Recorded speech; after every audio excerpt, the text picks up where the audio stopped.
السلام عليكم ورحمة الله وبركاته. بسم الله الرحمن الرحيم. الحمد لله رب العالمين والصلاة والسلام على أشرف الأنبياء والمرسلين نبينا محمد وعلى آله وصحبه أجمعين. أما بعد فاتقوا الله عباد الله. അള്ളാഹുവെ സൂക്ഷിച്ച് ജീവിക്കണമെന്ന് എന്നെയും നിങ്ങളെയും ഓർമ്മപ്പെടുത്തുകയാണ്. അള്ളാഹു തആല അനുഗ്രഹിക്കുമാറാകട്ടെ.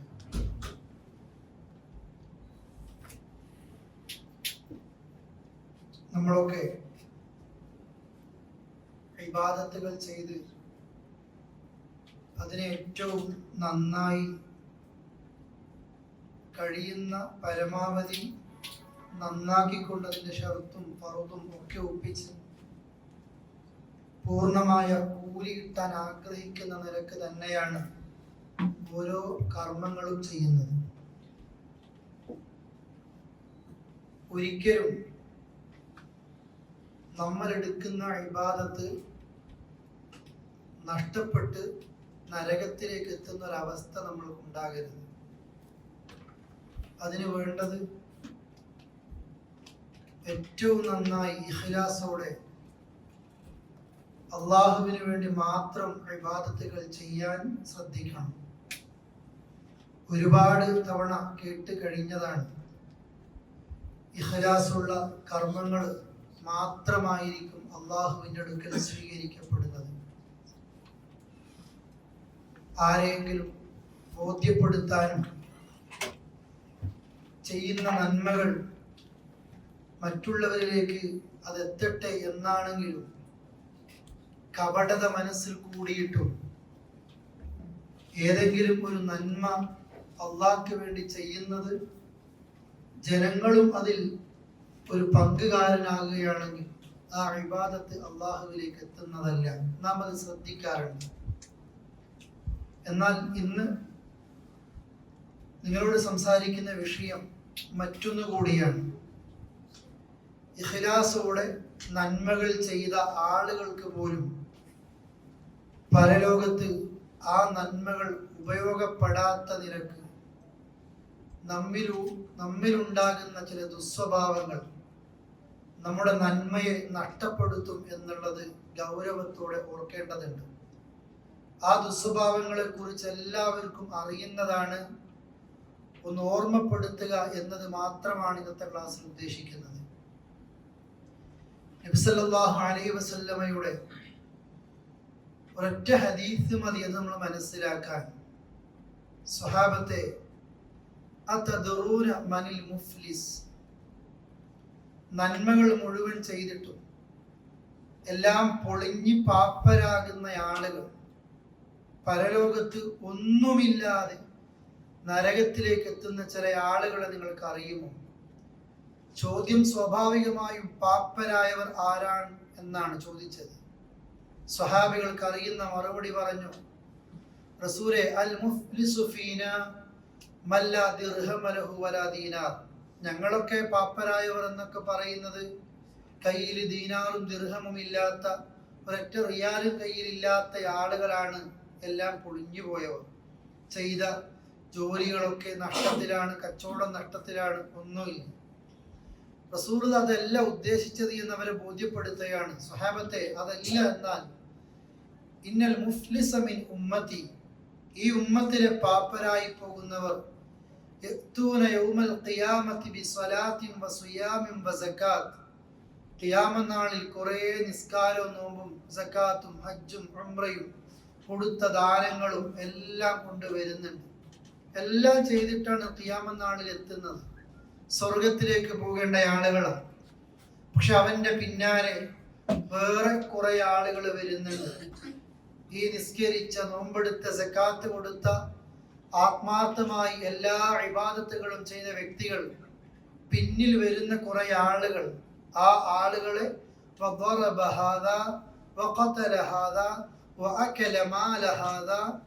ഇവൻ ഇയാളെ അടിച്ചിട്ടുണ്ട്, ചിലർക്ക് കൊന്നിട്ടുണ്ട്, അവന്റെ അഭിമാനത്തെ പ്രയാസപ്പെടുത്തിയിട്ടുണ്ട്, ചെറിയൊരു വാക്ക് കൊണ്ടായിരിക്കാം, എഴുത്തുകൊണ്ടായിരിക്കാം, ഒരാൾ അഭിമാനത്തിൽ വിഷമം ഉണ്ടാക്കുന്ന കുറെ കാര്യങ്ങളൊക്കെ ഇയാൾ ചെയ്തിട്ടുണ്ട്. അതേപോലെ അയാളെ കുറിച്ച് ഗീബത്ത്, അയാൾ ഇല്ലാത്ത സമയത്ത് അയാൾക്ക് ഇഷ്ടമില്ലാത്തത് പറഞ്ഞിട്ടുണ്ട്. ഇങ്ങനെ കുറെ കാര്യങ്ങൾ ചെയ്തിട്ടുണ്ട്. ആരാണ് ഈ ചെയ്തതൊക്കെ? കുറെ നിസ്കാരവും നോമ്പും, പള്ളിയിൽ ഒന്നാമത്തെ സഫിലിരിക്കുന്നവരും, നേരത്തെ പള്ളിയിൽ പോയി ഇഖാമത്തിന്റെ ഇടയിൽ ദുആ ചെയ്യുന്നവരും, അതേപോലെ തന്നെ അള്ളാഹു കൊടുത്ത സമ്പത്തിൽ നിന്ന് ധാരാളം ചെലവഴിക്കുന്ന ആളുകളും, ഖുർആൻ ക്ലാസും ഹദീസും അതേപോലെ തന്നെ മറ്റുള്ള കാര്യങ്ങളൊക്കെ ചെയ്യുന്നവരും, സംഘടിപ്പിക്കുന്നവരും, പറയുന്നവരും, എഴുതുന്നവരും, കേൾക്കുന്നവരും, വായിക്കുന്നവരും എല്ലാ നന്മയും ചെയ്തിട്ടൊക്കെയുണ്ട്. എന്നാലും ഇവ മറ്റുള്ള ആളുകളെ, ഒരാളെ വെറുതെ വിട്ടിട്ടില്ല. അയാൾ ഇല്ലാത്ത നേരത്തെ അയാളെ കുറിച്ച ചർച്ച, അതേപോലെ അവന്റെ അഭിമാനത്തെ ആളുകൾക്ക് മുമ്പിൽ വഷളാക്കിയിട്ടുണ്ട്, പ്രയാസപ്പെടുത്തിയിട്ടുണ്ട്. അയാളുടെ കണ്ണിൽ നിന്ന് ഒരിറ്റ് കണ്ണീര് വന്നിട്ടുണ്ട്. ഇവന്റെ എഴുത്തോ ഇവന്റെ സംസാരമോ ഏതോ കാരണത്താൽ കയ്യൂക്കുണ്ട് അവൻ അടിച്ചിട്ടുണ്ട്, അവനെ കൊന്നിട്ടുണ്ട്. ആ നിലക്ക് മറ്റുള്ള ആളുകളെ കുറെ ബുദ്ധിമുട്ടിച്ച ആളുകൾ. എന്നിട്ടാണ് റസൂലുള്ളാഹി പറയുന്നത്, പടച്ചോൻ ചെയ്യുന്നത് ഈ നിസ്കാരമടക്കമുള്ള എല്ലാ കർമ്മങ്ങളും അള്ളാഹു മറ്റുള്ളവർക്കാണ് കൊടുക്കുന്നത്. ഇവൻ ദുനിയാവിൽ 10-60 കൊല്ലം ജീവിക്കുന്ന സമയത്ത് ചെയ്ത നന്മകളൊക്കെ അള്ളാഹു വേറെ ആൾക്ക് കൊടുക്കുന്നു. എന്നിട്ടും റസൂലുള്ളാഹി സ്വല്ലല്ലാഹു അലൈഹി വസല്ലം പറയാണ്, ഇവൻ ചെയ്ത ഈ തോന്നിവാസത്തിന്റെ അതിന്റെ ഭവിഷ്യത്ത് തീർന്നിട്ടില്ല എങ്കിൽ ആ പാവങ്ങളായ വ്യക്തികൾ, അവര് വലിയ നിസ്കാരമൊന്നും ഒരിക്കില്ല, പക്ഷെ അവരാരെ കുറിച്ച് ഇങ്ങനെ പറഞ്ഞും നടന്നില്ല. അവർ ചെയ്ത തെറ്റുകളൊക്കെ അള്ളാഹു ഈ നന്മ ചെയ്തവന്റെ പെരടിയിൽ വെച്ച് കൊടുത്തിട്ട് നരകത്തിലേക്ക് ഇവര് വലിച്ചെറിയപ്പെടുക. ആയുസ് മുഴുവൻ നന്മകൾ ചെയ്തിട്ടും നരകത്തിലേക്ക് എത്തിപ്പോകുന്ന ആളുകൾ. അതുകൊണ്ട് ജീവിതത്തിൽ ഏറ്റവും പ്രധാനമായും ഒഴിവാക്കേണ്ട ദുസ്വഭാവങ്ങൾ, ഒന്ന്, നമ്മൾ പ്രതിജ്ഞ എടുക്കണം, കുറച്ച് നന്മയെ ഞാൻ ചെയ്യാനുള്ളൂ. അതെന്തിനാ വേറെ ആളുകൾക്ക് നമ്മൾ കൊടുക്കുന്നത്? അതെന്തിനാ സഹോദരങ്ങളെ മറ്റുള്ളവർ ചെയ്തിട്ട് അത് മറ്റുള്ളവർ കൊണ്ടുപോയിട്ട് നമ്മൾ നിസ്കരിച്ചിട്ടും നരകത്തിലേക്ക് എത്തുന്നത്? ഇത് പള്ളിയിലേക്ക് ഒന്നാമത്തെ സഫിലെത്തുന്ന ആളുകൾക്ക് പോലും ഒഴിവാക്കാൻ പറ്റാത്ത ഒന്നാണ്. ഇന്ന് അതിന് ഒരുപാട് കൂട്ടുകാരും കൂട്ടുകാരികളും കുടുംബക്കാരും ഒക്കെ ഉണ്ടാകും. ജീവിതത്തിൽ നമ്മുടെ സംസാരങ്ങളിൽ മറ്റുള്ളവരുടെ നന്മയെക്കുറിച്ച് ചർച്ചയല്ലാതെ നമ്മൾ മറ്റുള്ളവരെ കുറിച്ചുള്ള തിന്മകൾ അത് മാന്തി എടുക്കാൻ അള്ളാഹു നമ്മെ നിർദ്ദേശിച്ചിട്ടില്ല. റസൂലുള്ളാഹി സ്വല്ലല്ലാഹു അലൈഹി വസല്ലം പറഞ്ഞില്ലേ, ലാ തത്തബിഉ ഔറാത്തുൽ മുസ്ലിമീൻ. ഈ ഹദീസ് പറയുമ്പോൾ റസൂലുള്ളാഹി അവരെ കുറിച്ച് ഉപയോഗിച്ചൊരു പദമുണ്ട്, യാ മഅ്ശറ മൻ അസ്ലമ ബിലിസാനി. കേവലം നാവ് കൊണ്ട് മാത്രം മുസ്ലിമായ ആളുകളെ, വലം യഫ്ദുൽ ഈമാനു ഇലാ ഖൽബിഹി, ഖൽബിലേക്ക് ഒരിത്തിരി പോലും ഈമാൻ എത്തിച്ചേരാത്ത ആളുകൾ. ഇനി പറയുന്ന ദുസ്വഭാവങ്ങളുള്ള ആളുകളെ കുറിച്ച അവൻ എത്ര നിസ്കരിച്ചാലും പറഞ്ഞത് അവന്റെ നാവിന്റെ തുമ്പത്ത് മാത്രമേ ഇസ്ലാമുള്ളൂ, അവൻ പറച്ചിൽ മാത്രമേ മുസ്ലിമുള്ളൂ, ഖൽബിൽ ഈമാൻ ഇല്ല. ഈമാൻ ഉണ്ടെങ്കിൽ അവൻ ഈ പണി ചെയ്യൂല. എന്താണ് ആ പണി? ലാ തത്തബിഉ ഔറാത്തുൽ മുസ്ലിമീൻ. മുസ്ലിങ്ങളുടെ കുറവുകളുടെ തെറ്റുകളുടെ പിന്നാലെ നിങ്ങൾ പോകണ്ട. മലക്കൊന്നല്ല ആരും മലക്കുകളല്ല, അതേപോലെ ആരും അമ്പിയാക്കളല്ല. എന്താ ഈ രണ്ട് വിഭാഗത്തിന്റെയും പ്രത്യേകത? മലക്കുകൾക്ക് തെറ്റ് ചെയ്യാൻ കഴിയൂല. അള്ളാഹ് കൽപ്പിച്ചതിന് ധിക്കാരം കാണിക്കാൻ മലക്കുകൾക്ക് പ്രകൃതിയാ കഴിവില്ല. അമ്പിയാക്കൾ മനുഷ്യരാണ്, പക്ഷെ അവരെ കുറിച്ച് മഅസൂമീങ്ങൾ എന്നാ പറയാറ്. എന്താ മഅസൂമീങ്ങൾ? പ്രൊട്ടക്ഷൻ കിട്ടിയവരാണ്, തെറ്റുകളിലേക്ക് എത്തൂരവർ. അള്ളാഹുവിന്റെ സംരക്ഷണമുണ്ട്, അവരും തെറ്റുകളിലേക്ക് എത്തില്ല. അതല്ലാത്ത എല്ലാ മനുഷ്യരും കുല്ലു ബിനി ആദമ ഖത്വഊൻ. ലോകത്ത് കഴിഞ്ഞുപോയ എല്ലാ മനുഷ്യർക്കും കുറ്റങ്ങൾ ഉണ്ടാകും. എല്ലാ മനുഷ്യരിലും തെറ്റുകൾ സംഭവിക്കും. സ്വകാര്യതയിലും പരസ്യതയിലും, രഹസ്യമായും പരസ്യമായും, ചെറുതും വലുതൊക്കെയായ കുറ്റങ്ങളും തെറ്റുകളൊന്നും ഇല്ലാത്ത ഒരാൾ മനുഷ്യനാണോ? തെറ്റുകൾ ഉണ്ടാകും, എല്ലാവർക്കും പറ്റും. അതുകൊണ്ടാണ് റസൂലുള്ളാഹി പറഞ്ഞത്, ഇവരുടെ പിന്നാലെ തെറ്റുകളുടെ ബാക്കിൽ എന്നെ കൂടിയിട്ട് അതിങ്ങനെ വിളിച്ചു പറഞ്ഞ് നടക്കുക, അതിങ്ങനെ എഴുതി വിടുക, അതിങ്ങനെ യൂട്യൂബിൽ കയറ്റുക, അതിങ്ങനെ ആളുകളെ അറിയിക്കുക, നിന്നെ ഏൽപ്പിച്ചിട്ടില്ല. അങ്ങനെ ചെയ്താൽ ഇന്നഹു മയത്തബി അഖീഹി ഔറത അഖീ, ഏതെങ്കിലും ഒരാൾ ഇവൻ എത്ര നിസ്കാരവും നോമ്പൊക്കെ എടുക്കുന്നയാളാണെങ്കിലും മറ്റുള്ളവന്റെ കുറവുകളുടെ ന്യൂനതകളുടെ പിന്നാലെയാണ് ഇയാൾ പോകുന്നതെങ്കിൽ ഇവന്റെ തെറ്റിന്റെ പിന്നാലെ പടച്ചോൻ വരുന്നുണ്ട്. നമ്മളാണ് വേറൊരാളുടെ തെറ്റിന്റെ ബാക്കിൽ തന്നെ പോയി അവരെ വഷളാക്കുന്നു, അവരെ നാണം കെടുത്തുന്നു, അവരെ എല്ലാ നിലക്കും മോശപ്പെടുത്തുന്നുവെങ്കിൽ നമ്മുടെ ബാക്കിൽ വരുന്നത് അള്ളയാണ്. നമ്മൾ ഒരാളല്ലേ വേറൊരാളുടെ ബാക്കിലേക്ക് പോകുന്നത്, പടച്ചോ നമ്മുടെ പിന്നാലെ ഉണ്ടാകും. എന്തിനാണെന്നോ, എന്നിട്ട് റസൂൽ പറയാ, ഏതെങ്കിലും ഒരു വ്യക്തിയുടെ തെറ്റുകളുടെ കുറവിന്റെ പിന്നാലെ പടച്ചോൻ കൂടിയാൽ അവനവന്റെ വീട്ടിന്റെ ഉള്ളിൽ ഒളിച്ചു നിന്നാലും ഒളിപ്പിച്ചു വെച്ചാലും അള്ളാഹ് അയാളെ വഷളാക്കും. അള്ളാഹു ഇതിൽ നമ്മൾ കാത്തു രക്ഷിക്കുമാറാകട്ടെ. അള്ളാഹ് ചെയ്യുന്നത് അതാണ്. നമ്മൾ എന്തിനാ വേറെ ആളുടെ കുറ്റങ്ങളുടെ പിന്നാലെ പോകുന്നത്? പൊയ്ക്കോ, കുറ്റങ്ങൾ നീ കണ്ടോ, സ്വകാര്യമായിട്ട് അയാളോട് തിരുത്തി കൊടുക്ക്, അതല്ലേ മാന്യത. അയാളോട് നേരിട്ട് പറയാൻ ധൈര്യമില്ലേ? ചിലപ്പോ കഴിയൂല. അയാൾ നേരിട്ട് പറയാനുള്ള ഒരു കെൽപ്പോ അതല്ലെങ്കിൽ അയാളുമായിട്ട് ആ നിലക്ക് സംസാരിക്കാനുള്ള ശേഷിയോ ഇല്ലാതിരിക്കും. നിനക്കെന്താ, ഇന്ന് അയാളോട് പറഞ്ഞാൽ അയാൾ നന്നാകാൻ സാധ്യതയുണ്ട്, അവരോട് പറയാം, അവർ സ്വകാര്യമായി ഉപദേശിച്ചോളും. പക്ഷെ നമ്മൾ അങ്ങനെയല്ല. ഭൂരിഭാഗം ആളുകളും നമ്മൾ അയാളോട് പറയൂല. അയാൾ ആ തെറ്റിങ്ങനെ ചെയ്തുകൊണ്ടേയിരിക്കുകയാണ്, അയാൾക്ക് അറിയുന്നില്ല അയാൾ ആ തെറ്റിന്റെ ഗൗരവത്തെ കുറിച്ച്. എന്നാൽ നമ്മൾ മറ്റുള്ള എല്ലാവരോടും പറയാണ്. പക്ഷെ നമ്മൾ അറിയോ, ആ ഏത് വ്യക്തിയാണ് ഈ തെറ്റ് ചെയ്തതെങ്കിൽ അവൻ അള്ളാഹിനോട് പടച്ചോനെ പറ്റിപ്പോയി എന്ന് പറഞ്ഞുവെങ്കിൽ, അള്ളാഹു എനിക്ക് പൊറുക്കണേ എന്ന് പറഞ്ഞുവെങ്കിൽ അള്ളാഹ് ഒരു പക്ഷേ അയാൾക്ക് പുറത്തു കൊടുത്തേക്കാം. പറഞ്ഞു നടന്ന, എഴുതി നടന്ന, അയാളെ വഷളാക്കിയ ഈ ആളുകൾക്ക് അള്ളാഹു പുറത്തു കൊടുക്കണമെങ്കിൽ ഇവരയാളോട് പോയിട്ട് മാപ്പ് ചോദിക്കണം. എന്തിനാ സഹോദരങ്ങളെ ഈ കണക്കിന് നമ്മൾ നിൽക്കുന്നത്? നമ്മുടെ നാട്ടിലൊക്കെ മയ്യത്ത് പള്ളിയിലേക്ക് വെക്കുമ്പോ പറയും, കടങ്ങൾ ജ്യേഷ്ഠനോ അനുജനോ ചോദിക്കണം. പിന്നെ പറയുന്നുണ്ട്, ഇവര് മനുഷ്യരല്ലേ, ആരോടെങ്കിലും എന്തെങ്കിലും ചെയ്തു പോയെങ്കിൽ നിങ്ങൾ അയാൾക്ക് മയ്യത്ത് നിസ്കരിക്കുന്നതിന് മുമ്പ് അതൊക്കെ പൊരുത്തപ്പെട്ടു കൊടുക്കണേ. ഖബറിലേക്ക് വെക്കാനുള്ള ഒരു മയ്യത്താണ്. മറ്റുള്ളവരുമായിട്ട് പൊരുത്തപ്പെടിക്കാൻ ബാക്കിയുള്ള കണക്കുകളുമായിട്ട് ഖബറിലേക്ക് പോകുന്ന ഒരവസ്ഥ ഈ മയ്യത്തിന് ഉണ്ടാക്കരുത്. എന്തിനാ? നമ്മൾക്ക് വേണ്ടി മറ്റൊരാൾ പള്ളിയിൽ നിന്ന് അനൗൺസ്മെന്റ് ചെയ്യുന്നത്, പ്രിയപ്പെട്ടവരെ, ജീവിതകാലത്ത് നമ്മൾക്ക് ഉറപ്പിക്കാൻ കഴിയണം, ഞാൻ മരിക്കുമ്പോ മറ്റുള്ളവന്റെ കുറവുകളും കുറ്റങ്ങളും ചികഞ്ഞന്വേഷിച്ച് അവന്റെ തെറ്റിന്റെ പിന്നാലെ പോയിട്ട് എന്റെ കർമ്മങ്ങളൊക്കെ അയാൾ കൊണ്ടുപോയിട്ട് അയാളുടെ തെറ്റിന്റെ ഭാണ്ഡങ്ങളുമായിട്ട് നരകത്തിലേക്ക് പോകുന്ന ഒരു അടിമയല്ല, ഹതഭാഗ്യനായ ഒരാളല്ല ഞാൻ എന്ന് നമ്മൾക്കൊക്കെ ഉറപ്പിക്കാൻ കഴിയണം. ജീവിതത്തിൽ വലിയൊരു മാറ്റങ്ങൾ അങ്ങനെയാ ഉണ്ടാകേണ്ടത്. സ്വകാര്യമായിട്ടായിരിക്കണം തിരുത്തലുകളൊക്കെ. പറ്റണില്ലെങ്കിൽ ബന്ധപ്പെട്ടവരോട് പറഞ്ഞുകൊണ്ട് തിരുത്തിക്കാനാണ് നോക്കേണ്ടത്.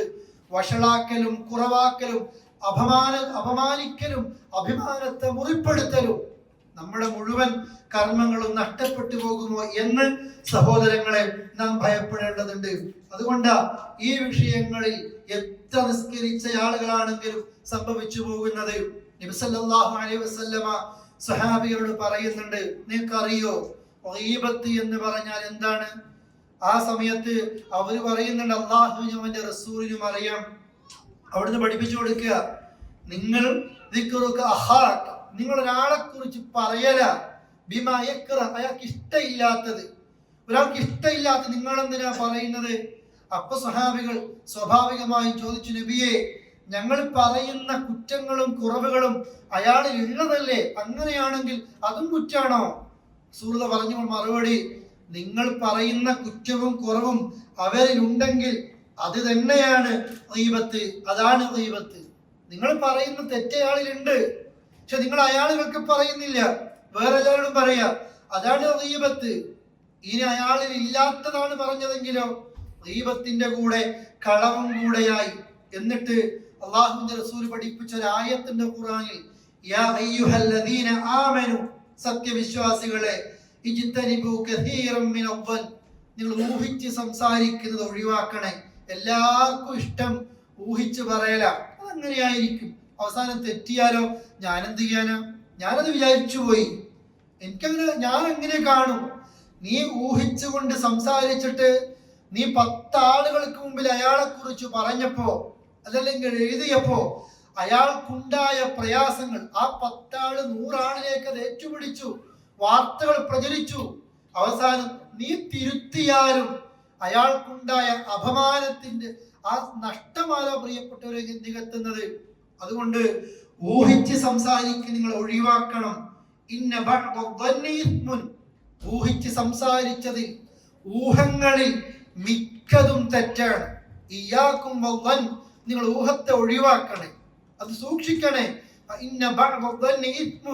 അല്ലേ, ആ ഊഹങ്ങളിൽ ഒട്ടുമിക്കതും പാപമാണ്. ഏറ്റവും നിറഞ്ഞ കളവ് അത് ഊഹമാണ്. അല്ലാഹുവിന്റെ റസൂൽ പറയാ, വ്യക്തമായ അറിവില്ല, ഊഹിച്ചുകൊണ്ട വാർത്താ ചാനലുകൾ പോലും ഓരോ വാർത്തയും പുറത്തുവിടുന്നത്. ഞാൻ സ്വകാര്യമായി ഓരോരുത്തരോടും വ്യക്തിപരമായിട്ട് പറയാം, നമ്മൾ ആരെ കുറിച്ച് നമ്മൾ ഊഹിക്കരുത്. നമുക്കത് അറിയുന്നില്ല ഏത് രീതിയിലാണ് അയാൾ അന്നത് പറഞ്ഞത്, അയാൾ ഇവിടെ വന്നത്. നമ്മൾ ഊഹിച്ചതുമായിട്ടൊരു ബന്ധം ഉണ്ടാകില്ല. ഒരുപക്ഷെ ഒരാളോട് മാപ്പ് ചോദിക്കാൻ പോയതായിരിക്കും, പക്ഷെ നീ പറഞ്ഞത് അയാളെ ഉൾമുണ്ടാക്കാൻ വേണ്ടി പോയതാണ് എന്ന. നീ വാട്സപ്പിൽ വലിയൊരു ഗ്രൂപ്പിലാ എഴുതി വിട്ടിട്ടുണ്ടാകുക, അതവര് വേറെ ആർക്കൊക്കെയോ ഷെയർ ചെയ്തിട്ടുണ്ടാവും. നാട്ടിൽ ഒരു നേതാവിനെ കുറിച്ചായിരിക്കാം, അല്ലെങ്കിൽ ഒരു പണ്ഡിതനെ കുറിച്ചായിരിക്കാം, ഒരു വ്യക്തിയെ കുറിച്ചായിരിക്കാം. നിനക്ക് അറിവില്ലല്ലോ.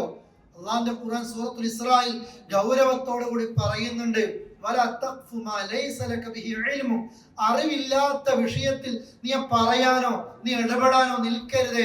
നിന്റെ കണ്ണിനെ കുറിച്ചും കാതിനെ കുറിച്ചും പറഞ്ഞതിനെ കുറിച്ചും അള്ളാഹിന്റെ മുമ്പിലൊക്കെ കണക്ക് പറയേണ്ടി വരുന്ന ഒരു സമയമുണ്ടാകും. പലരും നിന്നോട് പലതും പറയുമ്പോഴും പറയാനുള്ള മറുപടി അവരോട് സുബ്ഹാനല്ലാഹ് മാ യഖൂലു ലനാ അൻ നതകല്ലമ ബിഹാദാ, സുബ്ഹാനല്ലാഹ് ഞങ്ങൾ ആളല്ല, എന്തുകൊണ്ടാ ഇങ്ങനത്തെ വർത്താനങ്ങളൊക്കെ കേൾക്കുമ്പോ ഇവരാളുകളോട് പറയാത്തത്? ഇതൊന്നും പറയാൻ ഞങ്ങൾ ആളല്ല. സത്യാണോ? അത് സത്യമല്ലേ? അത് എനിക്കറിയില്ല, ഞാൻ പറയുന്നില്ല. ആളുകൾ കുത്തി ചോദിക്കും, നിന്റെ അഭിപ്രായം പറ, ഒരു വോയിസ് നീ വിട്, ഒന്ന് എഴുത്, നീ എന്താ മനുഷ്യനല്ലേ? ആ സമയത്ത് പറയാനുള്ള മറുപടി സത്യം അസത്യം ഇത് രണ്ടും നമ്മൾക്കറിയില്ല. അപ്പോഴാ പറയുന്നത് ഖുർആൻ, നിങ്ങൾ പറയണം. ഇതൊന്നും പറയാനുള്ള ആ നിലക്കുള്ള അവസ്ഥ എനിക്ക് പാടില്ല, ഞങ്ങൾ അതിലാളല്ല.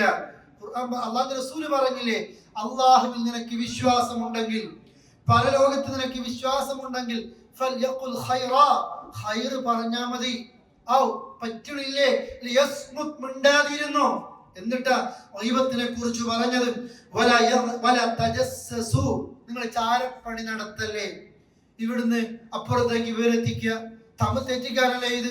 അവിടുന്ന് ഇവിടത്തേക്ക് വിവരെത്തിക്കുക, നന്നാക്കാനല്ല ആളുകൾക്ക് ഉത്സാഹം ഉണ്ടാകുന്നത്, തമ്മിൽ തെറ്റിക്കാൻ അല്ലെ, കുടുംബങ്ങൾ തകർക്കാൻ, അതേപോലെ തന്നെ നാടുമായി ബന്ധപ്പെട്ട് തകർക്കാൻ, ഒരു രാജ്യത്തെ തകർക്കാൻ. പ്രിയപ്പെട്ടവരെ, ആ നിലക്കുള്ള ചാരപ്പണി നടത്തരുത്. എന്നിട്ട് പറയാ നിങ്ങൾ ചിലരെ കുറിച്ച് ഗീബത്ത് പറയരുത് കേട്ടോ. എന്താ ഗീബത്ത്? ഒരാൾ സ്ഥലത്തില്ല, ഈ സ്ഥലത്തില്ലാത്ത ഒരു വ്യക്തി, അയാൾ എന്തോ കുറ്റങ്ങൾ സംഭവിച്ചിട്ടുണ്ട്, അയാൾ ഇല്ലാത്ത നേരത്ത് അയാൾക്ക് ഇഷ്ടമില്ലെന്ന് പറഞ്ഞു കിടക്കൽ, അയാളെ കുറിച്ചത് പറയാ. അയാളിൽ കുറവുണ്ട്, എന്തിനാ അയാൾ ഇല്ലാത്തവരും പറയുന്നത്? എന്താ അയാൾ മുഖത്ത് നോക്കി പറയാൻ ധൈര്യമില്ലാത്തത്? എന്താ നീ ഇത് ചെയ്തത് ശരിയില്ല എന്ന് പറയാൻ കഴിയാത്തത്? അയാളോട് പറയും സ്വകാര്യമായിട്ട്, നീ അയാളോട് പറയും അല്ലേ. നീയല്ലേ തിരുത്തേണ്ടത്. ഒരുപാട് കാലം കള്ള് കുടിച്ച് മയക്കുമരുന്ന് ഉപയോഗിച്ച് വ്യഭിചാരം നടത്തി കുറെ കാലങ്ങൾ കഴിഞ്ഞ് ആ സമയത്ത് പിന്നീട് നന്നായി. ആ നന്നായ നേരത്ത് അന്നത്തെ കാലത്ത് ഇയാളെ കൂട്ടുകാരുണ്ട്, ആ കൂട്ടുകാരെ കണ്ടപ്പോ ഇയാള് ചോദിച്ചിരുന്നു, അന്ന് നിങ്ങളുടെ കൂടെ നടന്നിട്ട് ഒരുപാട് തെറ്റുകളൊക്കെ ചെയ്തിട്ടും നിങ്ങൾ ആരും എന്നെ ഒരു ഉപദേശിച്ച് നന്നാക്കിയില്ലല്ലോ. ഞാൻ തെറ്റ് ചെയ്തിട്ടും നിങ്ങൾ എന്റെ ഫ്രണ്ട്ഷിപ്പ് ഒന്നും ഒഴിവാക്കാതെ എന്നെ അങ്ങനെ വിടുക നിങ്ങൾ ചെയ്തത് അല്ലേ. നിങ്ങൾ എന്നെ പറ്റി എല്ലാവരും പറഞ്ഞു കിടന്നിട്ടുണ്ട്, ഞാൻ കുടിയനാണ്, ഞാൻ വലിയനാണ്, ഇതൊക്കെ പറയും. പക്ഷെ നിങ്ങൾ ആരും എന്നെ ഒന്ന് നന്നാക്കാൻ, എന്റെ തോളിൽ കൈവെക്കാൻ നിങ്ങൾ ആരും വന്നിട്ടില്ല. പലപ്പോഴും ആ തെറ്റിന്റെ കിണറിലേക്ക് നമ്മൾ തന്നെയാണ് പ്രിയപ്പെട്ടവരെ ഇവരെ പിന്നെയും വിട്ടുകൊണ്ടേയിരിക്കുന്നത്. ഖുർആൻ പറയാ,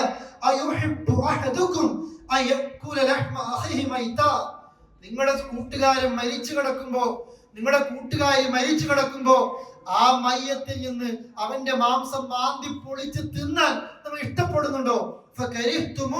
നിങ്ങൾ വെറുക്കണില്ലേ? അതിനേക്കാളും മോശപ്പെട്ട തെറ്റ ഇല്ലാത്ത ഒരാളെ കുറിച്ച് ഇങ്ങനെ പറയൽ, ഈ സ്ഥലത്തില്ലാത്തവരെ കുറിച്ച് പറയൽ. ആണുങ്ങളും പെണ്ണുങ്ങളും അല്ലെ, പ്രവാസികൾ. പണ്ടൊക്കെ നമ്മുടെ നാട്ടിൽ പറയും അത് ലേഡീസിന്റെ പരിപാടിയാ. പുഴയിലൊക്കെ അലക്കാൻ വേണ്ടി പോകുമ്പോ, വൈകുന്നേരം സുറ പറയാൻ പോകുമ്പോ, ഇതൊക്കെ അവരാ. പ്രവാസ ലോകത്ത് ആണുങ്ങൾക്കും ഇത് തന്നെയാ പണി അല്ലെ. എല്ലാരെ കുറിച്ചും എല്ലാ അഭിപ്രായങ്ങളും എല്ലാ ന്യൂസും ആ കവലയിലുണ്ടാകും, ആ ചായക്കടയിലുണ്ടാകും. ഇയാളെ കുറിച്ച് മാത്രം നന്നാക്കാൻ നേരം കിട്ടിയിട്ടില്ല. ദുനിയാവത്തെ എല്ലാരെ നന്നാക്കാനുള്ള തിരക്കിന്റെ അകത്ത് ഇയാൾ നന്നാക്കാൻ മറന്നുപോയിട്ടുണ്ട്. എല്ലാരെ കുറിച്ചും പറഞ്ഞു കിടക്കുക. പ്രിയപ്പെട്ടവരെ, എന്നിട്ട് ഒന്നാമത്തെ സഫ് പോയിരിക്കാൻ ഉളുപ്പില്ലേ? എന്നിട്ട് ഒന്നാമത്തെ സഫ് പോയി ഇരുന്നിട്ട് കൈ ഉയർത്തി ദുആ ചെയ്യാൻ നാണയില്ലേ? നീ കൈ ഉയർത്തുമ്പോ നീ അറിയുന്നില്ല, നിനക്കെതിരെ കുറെ കൈകൾ അള്ളാഹുവിലേക്ക് ഉയരുന്നുണ്ട്. അള്ളാഹുവെ, അയാൾ എന്നെ കുറിച്ച് പറഞ്ഞത്, ഇയാൾ എന്നെ കുറിച്ച് എഴുതിയത്, അയാൾ എന്നെ വഷളാക്കിയത്, അയാൾ കാരണത്താൽ ഞാൻ അനുഭവിക്കേണ്ടി വന്നത് നീ അയാൾക്ക് കൊടുക്കണം എന്ന് പറയുമ്പോ അവിടെയാണ് റസൂൽ പറയുക, നിങ്ങൾ സൂക്ഷിക്കണം. മദ്ലൂമിന്റെ ദുആ, മദ്ലൂമിന്റെ ദുആ നിങ്ങൾ എപ്പോഴും സൂക്ഷിച്ചോ. നിങ്ങൾ ആരെ കൊണ്ടൊക്കെ പറഞ്ഞു, നിങ്ങൾ ആരെയൊക്കെ ബുദ്ധിമുട്ടിച്ചു, ആ മദ്ലൂമിന്റെ ദുആ നിങ്ങൾ എല്ലാ സമയത്തും സൂക്ഷിച്ചോ. ആ ദുആക്കും അല്ലാഹുവിനും ഇടയിൽ ഒരു മറയുമില്ല. നിന്റെ ദുആ എത്തുന്നതിന് എത്രയോ മുമ്പ് ഇയാളുടെ ദുആ അല്ലാഹുവിലേക്ക് എത്തും. കാരണം നീ ഒരാളെ കരയിച്ചിട്ടുണ്ട്, നീ ഒരാളെ വേദനിപ്പിച്ചിട്ടുണ്ട്, അഭിമാനത്തെ മുറിപ്പെടുത്തിയിട്ടുണ്ട്. എന്നിട്ട് ഹജ്ജിന് പോകുമ്പോ പൊരുത്തപ്പെടണമെന്ന് പറയും അല്ലേ? എന്നിട്ട് വലിയ യാത്ര പോകുമ്പോ പൊരുത്തപ്പെട്ടെന്ന് പറയും. പറയുമ്പോ നിന്റെ മനസ്സിലുമുണ്ട്, കേൾക്കുമ്പോ അവന്റെ മനസ്സിലുമുണ്ട് നീ ചെയ്തു കൂട്ടിയ ഉൽമുകൾ. അതുകൊണ്ട് അവൻ അനുഭവിക്കേണ്ടി വന്നത്. അത് കാരണത്താൽ ജോലി പോയവരുണ്ട്, നാട് വിട്ടു പോകേണ്ടി വന്നവരുണ്ട്, തലം മാറി വീട് വെക്കേണ്ടി വന്നവരുണ്ട്, കുടുംബം തകർന്നവരുണ്ട്, കല്യാണം നഷ്ടപ്പെട്ടവരുണ്ട്, ഒക്കെ ഉണ്ട്. നിന്റെ ഈ ഊഹവും നിന്റെ ഈ ഗീബത്തും നിന്റെ ഈ സംസാരവും തന്നെയാണ്. എന്നിട്ട് നീ ഇപ്പോഴും പള്ളിയിൽ ഒന്നാമത്തെ സഫിൽ ഇരിക്കുകയാണ്. സഹോദരങ്ങളെ, നമ്മൾ മാറേണ്ടതുണ്ട്. അതുകൊണ്ട് അല്ലാഹുവിന്റെ റസൂൽ പറഞ്ഞു, ലമ്മാ ഉരിജബി മറർതു ബിഖൗമിൻ ലഹും അദ്ഫാർ മിൻ നുഹാസ്. ഇസ്രാ മിഅ്റാജിന്റെ അന്ന് മിഅ്റാജിനെ ആകാശ ലോകത്തേക്ക് കൊണ്ടുപോയപ്പോ എനിക്ക് കാണിക്കപ്പെടുകയാണ് എന്ത്? ചില ആളുകൾ. ആ ആളുകളെ ഞാൻ കണ്ടു. ലഹും അദ്ഫാർ മിൻ നുഹാസ്, ചെമ്പ് കൊണ്ടുള്ള നഖങ്ങളുണ്ട്.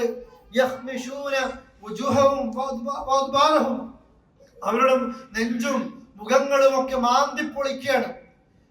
അവരുടെ എല്ലാ ശരീരഭാഗം മാന്തിപ്പൊളിച്ച് എല്ലാ നിലക്കും രക്തം വരുന്നുണ്ട്. അല്ലാഹുവിന്റെ റസൂൽ ജിബ്രീലിനോട് ചോദിച്ചു, മൻ ഹും യാ ജിബ്രീൽ, ജിബ്രീൽ ഈ കൂട്ടരാരാണ്? ആ സമയത്ത് ജിബ്രീൽ പറയുന്നുണ്ട്, ഹൗലാഇ അല്ലദീന യഅകുലൂന ലുഹൂമൻ നാസ്, ആളുകളുടെ പച്ച മാംസം തിന്നുന്ന, ഗീബത്ത് പറഞ്ഞു നടന്ന ആളുകളാണ് ഇത് എന്ന് ജിബ്രീൽ അലൈഹിസ്സലാത്തു വസ്സലാം റസൂൽ കരീം സല്ലല്ലാഹു അലൈഹി വസല്ലമക്ക് ഉപദേശം കൊടുക്കുകയാണ്. അതുകൊണ്ട് പ്രിയപ്പെട്ടവരെ, ഈ പറഞ്ഞ മൂന്ന് ഊഹിച്ച് പറയുന്നത്, ചാരപ്പണി നടത്തുന്നത്, അതോടൊപ്പം തന്നെ ഗീബത്ത് പറയുന്നത്, അതേപോലെ തന്നെ സ്ഥലത്തില്ലാത്ത വ്യക്തിയാകട്ടെ സ്ഥലത്ത് ഒരു വ്യക്തിയുടെ തെറ്റിന്റെ പിന്നാലെ പോകുന്നത്, ഇതൊക്കെ ദുനിയാവിലും ആഖിറത്തിലും ശിക്ഷ കിട്ടുന്ന തെറ്റാണ്. അല്ലെ? ദുനിയാവിൽ തന്നെയുണ്ട്. നിങ്ങൾ കേട്ടില്ലേ ഒരു ഹദീസ്? നബി സല്ലല്ലാഹു അലൈഹി വസല്ലമ രണ്ട് ഖബറുകളുടെ ഇടയിലൂടെ നടന്നു പോകുമ്പോ അവിടുന്ന് പറയുന്നു, ആരാണിവർ? ഇന്ന ഗോത്രക്കാരാണ്. സൂറ പറഞ്ഞെന്താണെന്നറിയോ? ഒന്ന്, കൃത്യമായിട്ടും ഇവര് ശിക്ഷിക്കപ്പെടുകയാണ്. ഇന്നഹുമാ ലയുഅദ്ദബാൻ, വലിയ ശിക്ഷ കിട്ടിക്കൊണ്ടിരിക്കുന്നുണ്ട് ഈ ഖബറിൽ. പക്ഷെ അത് നിങ്ങൾക്കിടയിൽ ചെറുതാണ്, അള്ളാഹിന്റെ അടുക്കൽ വമ്പിച്ച കുറ്റാണ്. ആ ഒരു തെറ്റ് മൂത്രമൊഴിച്ച കൃത്യമായി ശുദ്ധിയാക്കൂല. രണ്ടാമത്തേത്, ഏഷണിയുമായിട്ട് ഇങ്ങനെ നടക്കുന്ന ആളുകളാണ്. തമ്മിൽ തെറ്റിക്കതാ ഏഷണി. ഖബറിൽ തന്നെ കിട്ടുന്ന ശിക്ഷ അള്ളാഹിന്റെ റസൂൽ അതിങ്ങനെ അറിയുകയാണ്. ആ സമയത്ത് പറയും, നമ്മാമാണോ നമീമത്തുമായിട്ട് നടക്കുന്നത്. ഈ ഭൂമി ലോകത്ത് ഏറ്റവും നികൃഷ്ടരായ ആളുകൾ അൽ മശ്ശാഉന ബിന്നമീമ, നമീമത്തുമായിട്ട് നടക്കുന്നവരാ. ഗീബത്തിന്റെ മറ്റൊരു ഭാഗമാണ് നമീമത്ത്. സ്നേഹിച്ച് നടന്ന രണ്ടാളുകൾ, രണ്ട് കൂട്ടുകാര്, രണ്ട് കുടുംബക്കാര്, രണ്ട് റൂംമേറ്റ്സിന്, ഇതൊക്കെ തമ്മിൽ തെറ്റിക്കുക. നിന്നെ കുറിച്ച് അയാൾ ഇന്നത് പറഞ്ഞിട്ടുണ്ട്, അല്ലെങ്കിൽ അവരെ കുറിച്ച് ഇയാൾ ഇന്നത് പറഞ്ഞിട്ടുണ്ട്. സംഘങ്ങളാക്കി മാറ്റുക. പ്രസ്ഥാനത്തെയും വ്യക്തികളെയും കുടുംബത്തെയും അല്ലെ, ഉപ്പാനെയും മോനെയും, ഉമ്മാനെയും മോനെയും, ഭാര്യയെയും ഭർത്താവിനെയും, പെങ്ങളെ, ആങ്ങള, ഇതൊക്കെ തെറ്റിക്കുന്നെന്തെന്നറിയോ? നമ്മൾ സംസാരമൊക്കെ ആയിരിക്കും. നമ്മളൊന്നും മിണ്ടാതിരുന്നുവെങ്കിൽ ആ ബന്ധം സുഖമായിട്ട് പോകുമായിരുന്നു. പക്ഷെ നമ്മൾ നമീമത്ത് പറഞ്ഞു, ഏഷണി പറഞ്ഞു, തമ്മിൽ തെറ്റിച്ചു. അനുവദിക്കപ്പെട്ട നമീമത്ത് എപ്പോഴാ? രണ്ടുപേര് തമ്മിൽ തെറ്റി നിൽക്കുമ്പോ ആ രണ്ടുപേർക്കും ഇടയിൽ പോയി നീ നല്ല നമീമത്ത് പറ. അയാൾ ഇയാളെ കുറിച്ച് നല്ലതൊന്നും പറഞ്ഞിട്ടുണ്ടാകില്ല, എന്നാലും നിനക്ക് തോന്നണം ആ ദേഷ്യം ഒന്ന് കുറക്കാൻ വേണ്ടിയിട്ട് ഞാൻ ഇന്നയാളെ കണ്ടിരുന്നിട്ടോ, അയാൾക്ക് നിന്നോട് അന്ന് പറഞ്ഞു പോയതിൽ ഒരു കുറ്റബോധമൊക്കെ ഉണ്ട്, അതെന്ത് ഇയാൾ പറഞ്ഞിട്ടൊന്നുമില്ല, പക്ഷെ എന്തിനാ പറയുന്നത്? അത് കേൾക്കുമ്പോൾ മറ്റേയാൾക്കും മനുഷ്യരല്ലേ, അറിയാത്ത ആരും ഉണ്ടാകില്ല. എവിടെയോ ഈഗോ എന്ന് പറയുന്നത് നമ്മുടെ കൂടപ്പറപ്പായിരിക്കും. ആ ഈഗോ ഒന്ന് മാറ്റി വെക്കുമ്പോ ഒന്നും ഉണ്ടാകില്ല അല്ലേ. നാളെ നേരം വെളുക്കുമ്പോ കല്യാണം, എല്ലാരും ഉണ്ട്, മൂത്താപ്പ ഇല്ല. ആ വീട്ടിലേക്കാ നാളെ ആ പിന്നെ എളാപ്പാടെ മോളെ കൂട്ടി ചെന്നിട്ട് രണ്ട് ചെറുപ്പക്കാര് ആ പാതിരാന്നേരത്ത് 1 മണിക്ക് ആ വീട്ടിൽ കയറി ചെല്ലുന്നത്. എല്ലാരും നാട്ടിൽ കല്യാണ പന്തലുണ്ട്. നിങ്ങളായില്ലാത്തൊരു ഉപ്പാന്റെ സ്ഥാനത്ത് നിന്ന് നിങ്ങളായി കല്യാണം നടത്തി കൊടുക്കേണ്ടത് ആ മോളായത്. ആ ഒരു രാത്രിയിലെ 1 മണിക്കുള്ള ആ വീട്ടിലേക്കുള്ള വരവേ ഉള്ളൂ. പിറ്റേന്ന് ആ വീട്ടിലത്തെ എല്ലാ കാര്യങ്ങളും ഈ മുത്താപ്പയാ നോക്കുന്നത്. ഒരു ചെറിയൊരു ചാൻസ് നമ്മൾ നന്നാകാൻ നമ്മൾ കൊടുക്കറില്ല. ആ നിലക്കുള്ള നമീമത്ത പ്രിയപ്പെട്ടവരെ നമ്മൾക്ക് വേണ്ടത് ജനങ്ങൾക്കിടയിൽ നന്നാകാൻ. മറിച്ച് അല്ലാഹുവിന്റെ റസൂൽ ഹദീസിൽ പോലും ആ പ്രയോഗം അങ്ങനെയാ. ഭൂമി ലോകത്തെ ഏറ്റവും നികൃഷ്ടം, ഇവർ നിസ്കരിക്കുക നോമ്പെടുക്കൊക്കെ ഉണ്ടാവും, പക്ഷെ നികൃഷ്ടരാണ് ഈ ജീവികൾ. ആര്? ബന്ധങ്ങളെ തെറ്റിക്കുന്നയാൾ. എത്ര ഉമ്മയും ഉപ്പയും തമ്മിൽ തെറ്റി മരുമോള് ഭർത്താനാണ്. എത്ര ഭാര്യയും ഭർത്താവും തമ്മിൽ തെറ്റി ഉമ്മ ഉറ്റിച്ച മണ്ണെണ്ണയായിരിക്കും, പെങ്ങളായിരിക്കും. തൊലാഖും കൂടി ചെല്ലപ്പെട്ട പെങ്ങള ഭർത്താവിന്റെ വീട്ടിലുള്ളതെങ്കിൽ വേറെ ഒന്നും പറയാൻ വേണ്ട അല്ലേ. എത്ര ആങ്ങളെ പെങ്ങളെ തെറ്റിച്ചു ഇത്തരം കയറി വരുന്ന മരുമക്കൾ അല്ലെ, എത്ര ജ്യേഷ്ഠാനുന്മാർ. നമ്മളെപ്പോഴും തെറ്റാനുള്ള അവസരത്തെ അല്ല നോക്കേണ്ടത്, ഏതെങ്കിലും ഒരു പോയിന്റ് നന്നാകാൻ, ഒന്ന് അവരെ നടുക്കാൻ. മരിക്കുന്നവരാ, മയ്യത്ത് ചുമക്കുന്നവരാ, ഖബറിലേക്ക് ഇറങ്ങേണ്ടവരാ പ്രിയപ്പെട്ടവരെ. അതുകൊണ്ട് നിസ്കാരം നോമ്പും കാര്യങ്ങളൊക്കെ വലിയ എളുപ്പമാണ്. അത് പള്ളിയിൽ നിന്ന് വാക്ക് കൊടുക്കുമ്പോൾ അവിടെ പോയി ഇരിക്കാൻ എല്ലാവർക്കും പറ്റും. ഉംറക്ക് ബസ്സിൽ പോകുമ്പോ അല്ല ഫ്ലൈറ്റിന്റെ ഓഫർ കിട്ടുമ്പോ പോകുമ്പോ വലിയ പ്രശ്നമൊന്നല്ല. ഇതെല്ലാം ചെയ്തിട്ടും പരലോകത്തെത്തുമ്പോ ഒരു നന്മയുമില്ലാതെ നരകത്തിലേക്ക് പോകേണ്ടി വരുന്ന ആളുകളാണ്. ആ ഹദീസിലാ ഖബറിൽ നിങ്ങൾ ചെറുതായിട്ട് കാണുന്ന തെറ്റായത് ഒരു സുഖം നിങ്ങൾക്കത് നടപ്പായി പോയിട്ടുണ്ട്, നിങ്ങൾ ശീലിച്ചു പോയിട്ടുണ്ട്. എന്നിട്ടാ റസൂൽ പറഞ്ഞത് 2 പച്ച മട്ടൽ കൊണ്ടുവരാൻ. അപ്പോഴാ ആ മട്ടൽ കൊണ്ടുവന്ന് അതിനെ ചീന്തി 2 കഷ്ണമാക്കി ആ 2 ഖബറിൽ കുത്തിയത് അല്ലേ. അത് ആ 2 ഖബറിൽ മാത്രമേ അല്ലാഹുവിന്റെ റസൂൽ ആ പച്ച കുത്തിയിട്ട് വേറെ എവിടെയും ഒരു പച്ച മട്ടൽ വെച്ചിട്ടുമില്ല. അത് അവർക്ക് ഖാസ് സ്പെഷ്യലാണത്. അവിടുത്തെ പറയുന്നില്ല, ഒരുപക്ഷെ ഉറപ്പൊന്നല്ല, ഒരുപക്ഷെ ഈ പച്ചമട്ടിൽ ഉണങ്ങുന്നത് വരെ ഇവർക്ക് അള്ളാഹുവിന്റെ ശിക്ഷയിൽ നിന്ന് ഒരു ലഘൂകരണം കിട്ടിയേക്കാം. ശിക്ഷ ഒഴിവാക്കിയേക്കാം എന്നല്ല, ഒരു കുറവ് കിട്ടിയേക്കാം, ഒരു പക്ഷെ കിട്ടിയേക്കാം. അതിനു വേണ്ടിയിട്ടാണ് അന്ന് കുത്തിയത്. ആ മസാല വേറെയാണ്. അതുകൊണ്ടാ ഈ ഹദീസ് വെച്ചിട്ട് നമ്മുടെ നാട്ടിലൊക്കെ ഇങ്ങനെ പെട്ടെന്ന് വളരുന്ന പച്ചകൾ ഇങ്ങനെ മരങ്ങൾ ഇങ്ങനെ വെട്ടുന്നത് നമ്മൾ പറയും അല്ലെ. ഖബറും പുറത്ത് മരം വലുതാണ്, നല്ല ഖബറാണ്, ഉണങ്ങിപ്പോയ കാര്യം പോക്കന്നെയാണ് അല്ലെ. ഇതൊക്കെ നമ്മൾ പറയും. ഈ 2 വ്യക്തികളുടെ ഖബറിലാ വെച്ചത്. ഞാൻ എന്റെ വിഷയത്തിലേക്ക് വരാം. ഗീബത്തും നമീമത്തും, എല്ലാ നിസ്കാരവും നോമ്പും ഒക്കെ ഉണ്ടാകുന്ന ആളുകളുടെ കൂട്ടത്തിൽ പ്രിയപ്പെട്ടവരെ ഇതില്ലാതെ പോകുന്നു, ഇത് ഒഴിവാക്കാതെ പോകുന്നു. അതേപോലെ തന്നെ ഖുർആൻ പറയുന്ന മറ്റൊരു ഭാഗമുണ്ട്, സത്യവിശ്വാസികളെ ലാ യാ അയ്യുഹല്ലദീന ആമനു ലാ യസ്ഖർ ഖൗമുൻ മിൻ ഖൗം, ഒരാളും വേറെ ആളെ പരിഹസിക്കരുത് കേട്ടോ. കർത്തോരും വെളുത്തോരും ഒക്കെ ഉണ്ടാകും, നമ്മളൊക്കെ പരിഹസിക്കലുണ്ട് അല്ലേ. പല രീതിയിലും പഠിച്ച മനുഷ്യരെ പടച്ചിട്ടുണ്ട്. വിക്കുള്ളവരുണ്ടാകും, അതേപോലെ തന്നെ പിന്നെ അംഗവൈകല്യങ്ങൾ ഉണ്ടാകും, പഠനത്തിൽ ഇത്തിരി ബാക്കിലുള്ളവരുണ്ടാകും, മക്കളിൽ തന്നെ ഉണ്ട്. ഉമ്മയും ഉപ്പയും തന്നെ മക്കളെ അതിനൊക്കെ പരിഹസിച്ചാലോ കുറവാക്കിയാലോ അല്ലെ.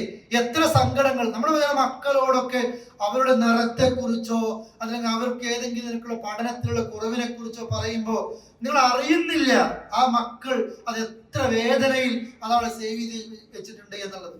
മരിക്കും വരെ നമ്മളെ കാണുമ്പോൾ അവർക്ക് ഓർമ്മ ഉണ്ടാവും, ഇയാൾ എന്നോടൊന്ന് അങ്ങനെ പറഞ്ഞതാ അല്ലെ, അള്ളാഹ് കൊടുത്തതല്ലേ അത്. ഒരു പ്രയാസമുള്ള ഒരാളെ കാണുമ്പോൾ അൽഹംദുലില്ലാഹ് അലാ കുല്ലി ഹാൽ നമ്മൾ പറയണം. എങ്ങനെയാ? ഉറക്കല്ല പറയേണ്ടത്, സ്വകാര്യമായിട്ട് അയാൾ കേൾക്കരുത്, പഠിച്ചവൻ എന്നെ ഇങ്ങനെ ആക്കിയില്ലല്ലോ അല്ലെ. കാശിന് ബുദ്ധിമുട്ടുന്ന ആൾക്കാര്, കീറിയ വസ്ത്രം ധരിക്കുന്ന ആൾക്കാര് അല്ലെ, പെരുന്നാളിന് പോലും വസ്ത്രം എടുക്കാൻ കഴിയാത്തവര് അല്ലെ, കൊല്ലത്തിന് പോലും ഒരു വസ്ത്രം എടുക്കാൻ പറ്റാത്ത ആൾക്കാരുണ്ട്. നമ്മളവരെ കുറവാക്കാണ്, കളിയാക്കാണ് അല്ലെ. ഒരു മനുഷ്യൻ അതിന് അവര് കഴിയുന്ന വണ്ടിയായിരിക്കും എടുത്തത് അല്ലെ, എന്നിട്ട് അതിനെ കുറവാക്കുന്നതിനെ അയാൾ നന്നായി നോക്കുന്നുണ്ടാകും, അതിനെ പരിഹസിക്കുന്ന ആളുകളുണ്ടാകും അല്ലെ. അയാൾക്ക് വായിക്കുമ്പോ തെറ്റിപ്പോയതിൽ, അതല്ലെങ്കിൽ അയാളുടെ ഭാഷാ പരിജ്ഞാനത്തിന്റെ കുറവിൽ അല്ലെ, അയാൾക്ക് എന്തെങ്കിലും അബദ്ധം പറ്റിയിട്ടുണ്ടാകും. എന്തിനാ ആൾക്കാർ മുമ്പിൽ ചെയ്യുന്നത്? കുറവാക്കരുത്. എന്തുകൊണ്ടാണെന്നറിയോ? നിങ്ങളെക്കാൾ പഠിച്ചവരുടെ ഹൈർ അവരായിരിക്കും. ഒരു പെണ്ണ് പോലെ പെണ്ണിനെ ഇങ്ങനെ കുറവാക്കരുത്. നിങ്ങളെക്കാൾ അല്ലാണ്ട് അവർക്ക് ഹൈർ ഉണ്ടാകുക. ഇതൊക്കെ എല്ലാരും ചെയ്യുന്നതല്ലേ. നമ്മുടെ കൂടെ ഉണ്ടാകുന്ന മോശപ്പെട്ട സ്വഭാവങ്ങളല്ലേ ഇത്. നിങ്ങൾ നിങ്ങളെ തന്നെ കുറവാക്കരുത്. ഇഷ്ടമില്ലാത്ത പേര് നിങ്ങൾ ആരെയും വിളിക്കരുത്.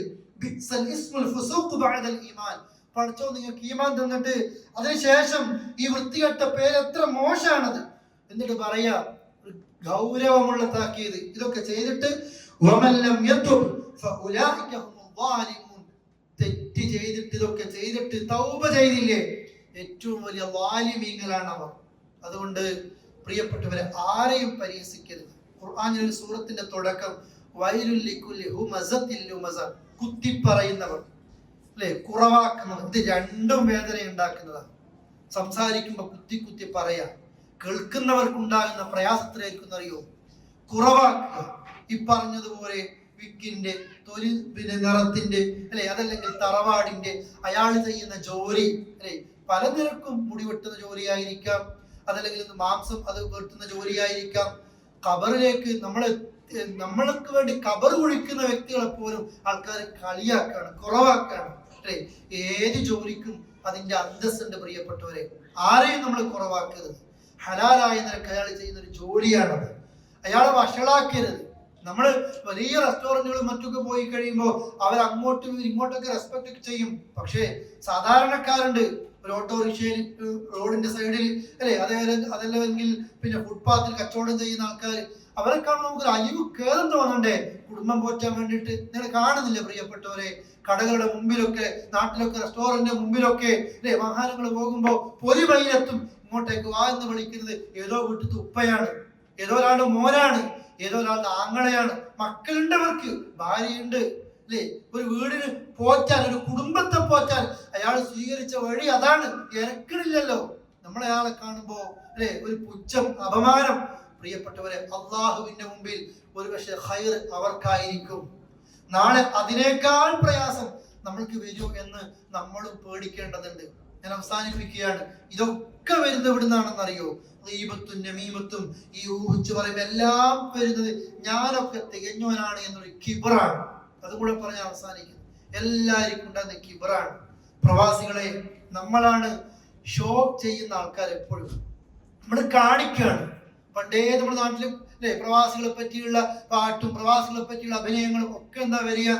ഇവിടുന്ന് ഏത് ഒട്ടകത്തിന്റെ വാല ഇറക്കുന്നവനാണെങ്കിലും നാട്ടിൽ പോകുമ്പോ ഒരു ഭാഗത്ത് ശരിയുണ്ട്, മറുഭാഗത്ത് എല്ലാം കാണിക്കുകയാണ്. ഞാനൊക്കെ തികഞ്ഞവനാണ് അല്ലെ, എന്റെ കയ്യിൽ അതുണ്ട്, സ്പ്രേയുണ്ട്, അല്ലെങ്കിൽ വലിയ വീടുണ്ട്, ആളുകളൊക്കെ ഉണ്ട്. പണ്ട് മുതൽ തുടങ്ങി ഇന്ന് എവിടെ എത്തി? നമ്മളാണ് നമ്മുടെ കുടുംബത്തെ, മക്കളെല്ലാം ആളുകൾക്ക് ശല്യം ഉണ്ടാക്കുന്ന രീതിയിൽ പോലും കാണിക്കുന്നുണ്ട്. കിബർ എന്ന് പറയുന്നത് സത്യത്തെ കേൾക്കുമ്പോൾ നിരാകരിക്കലും ജനങ്ങളെയൊക്കെ കൊച്ചാക്കലും. ജനങ്ങളൊക്കെ ചെറുതായിട്ട് കാണാം, ആരും ചെറുതായിട്ട് കാണണ്ട. ഏത് വ്യക്തിയുടെയും ഒരു സഹായം ഒരുപക്ഷെ നമ്മൾക്ക് വേണ്ടി വരും. നീ വലിയ വില കൊടുക്കുന്ന, നീ വലിയ സ്ഥാനം കാണുന്ന നിന്റെ കൂട്ടുകാരൊക്കെ ഉണ്ടാകും. നിനക്ക് വേണ്ടി ഖബറിലേക്ക് ഇറങ്ങിയിട്ട് നിന്റെ മയ്യത്ത് വെക്കാൻ പോലും അവരുണ്ടാകൂല. സാധാരണക്കാരുണ്ടാകുക, പാപങ്ങളാണ് ഉണ്ടാകുക. എപ്പോഴും അവരുടെ കൂടെ ഒരു ബന്ധം നമ്മൾക്ക് ഉണ്ടാകണം. പണം വരുമ്പോ, സ്വാധീനം വരുമ്പോ, നല്ല ജോലി വരുമ്പോ നമ്മുടെ കൂടെ കളിച്ച് നടന്ന പാവങ്ങളെ ബഹിഷ്കരിച്ച് പുതിയ ഫ്രണ്ട്ഷിപ്പിലേക്ക് പോകുന്ന ആളുകളുണ്ട്, പുതിയ കൂട്ടുബന്ധത്തിലേക്ക് പോകുന്ന ആളുകളുണ്ട്. ഓർക്കണം, ഖുർആൻ ക്ലാസ്സിലൊക്കെ പറഞ്ഞതുപോലെ, ഞാൻ എവിടെ വെച്ച് മരിച്ചാലും എനിക്ക് വേണ്ടി ആത്മാർത്ഥമായി പ്രാർത്ഥിക്കുന്ന നല്ലൊരു കൂട്ടുബന്ധം എപ്പോഴും ഉണ്ടാക്കണം. നമ്മുടെ കിബ്റതിന് സമ്മതിക്കില്ല. ചില ദുസ്വഭാവങ്ങൾ ഇതുപോലെ കുറേ ഉണ്ട്. ചില സമയം അവസാനിച്ചതുകൊണ്ട് ഞാൻ നിർത്തുകയാണ്. എനിക്ക് ആദ്യം തുടക്കത്തിൽ പറഞ്ഞത് അതാണ്, ആവർത്തിച്ചൊന്നുകൂടി പറയാനുള്ളത്. നമ്മളൊരു കർമ്മം വേറെ ആൾ കൊണ്ടുപോയിട്ട് നമ്മൾ നരകത്തിലേക്ക് എത്തരുത്. ചെയ്യുന്നത് ആത്മാർത്ഥമായി ചെയ്യുക, നഷ്ടപ്പെടാതെ സൂക്ഷിക്കുക, ആരെക്കുറിച്ചും നല്ലത് മാത്രം പറയുക, ഊഹിച്ച് സംസാരിക്കാതിരിക്കുക, ഊഹിച്ച് കാര്യങ്ങളെ മനസ്സിലാക്കാതിരിക്കുക, ഊഹത്തിന് ഒരവസരം നാം ഇട്ടുകൊടുക്കാതിരിക്കുക, അതേപോലെ കുറവാക്കുക, പരിഹസിക്കുക, മറ്റുള്ള ഇഷ്ടമില്ലാത്ത പേരുകൾ വിളിക്കുക, ഇതിൽ നിന്നൊക്കെ മാറി നല്ല ആളുകളായിട്ട് മാറണം. അള്ളാഹു അവന്റെ റസൂലും പഠിപ്പിച്ചു, ഇങ്ങനെ ഏറ്റവും നല്ല സ്വഭാവത്തിന്റെ ഉടമകളാണ് നിങ്ങൾ ഏറ്റവും ഹൈറുള്ളവർ. ആ സ്വഭാവം വേണം. അള്ളാഹു ആ നിലക്കുള്ള നല്ലവരെ സ്വഭാവികൾ നമ്മെ ഉൾപ്പെടുത്തി അനുഗ്രഹിക്കുമാറാകട്ടെ. അറിഞ്ഞും അറിയാതെയും ചെയ്തു പോയ തെറ്റുകളും കുറ്റങ്ങളും വിട്ടുകൊടുത്ത് മാപ്പ് നൽകുമാറാകട്ടെ. വസല്ലല്ലാഹു അലാ നബിയിന മുഹമ്മദിൻ വഅലാ ആലിഹി വസഹ്ബിഹി അജ്മഈൻ. അസ്സലാമു അലൈക്കും വറഹ്മത്തുള്ളാഹി വബറകാതുഹു.